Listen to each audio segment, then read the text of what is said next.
In law, a man is guilty when he violates the rights of others. In ethics, he is guilty if he only thinks of doing so, meaning there are actually fundamental, essential, critical, imperative differences between not just greatness, good, significance, authenticity, mediocrity, ignorance, and other qualities and conditions of the world, but there is also essential and unavoidable and obviously irreplaceable, undeniable differences between law and ethics, between how law works and how ethics works ultimately in the human nature, society, life, etc.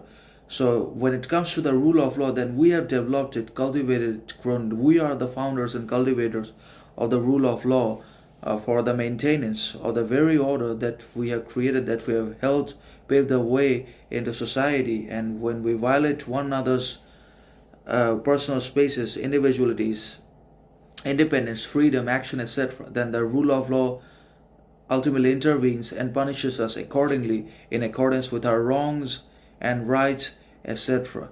So the rule of law is very much arbitrary, authoritarian in any ways, because it does not necessarily concern itself with evidence, proof, reason, logic all the time, but it can also be hijacked, penetrated with the help of power, influence, money, wealth, as it already has been by the upper class, by the ruling elite of the society of the country, who are wealthy, influential, powerful. They have the law in the palm of their hands, they have the police in their pockets, and now everything works as they want, and they cannot be held guilty, accountable, charged with anything at all, even though they have violated, exploited, manipulated wealth, tax, politicians, etc.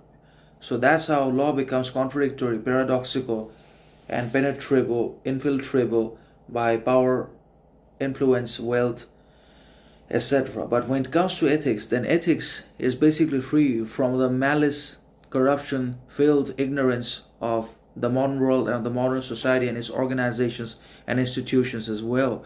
In ethics, we just cannot even think of doing anything wrong, counterproductive, wicked to anyone at all. Because even thinking bad in ethics is going to be held accountable. Even thinking bad is not allowed when it comes to ethics.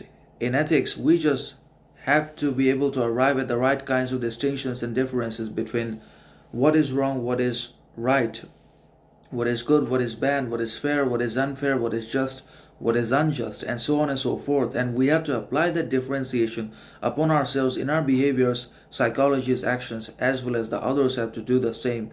But the rule of law basically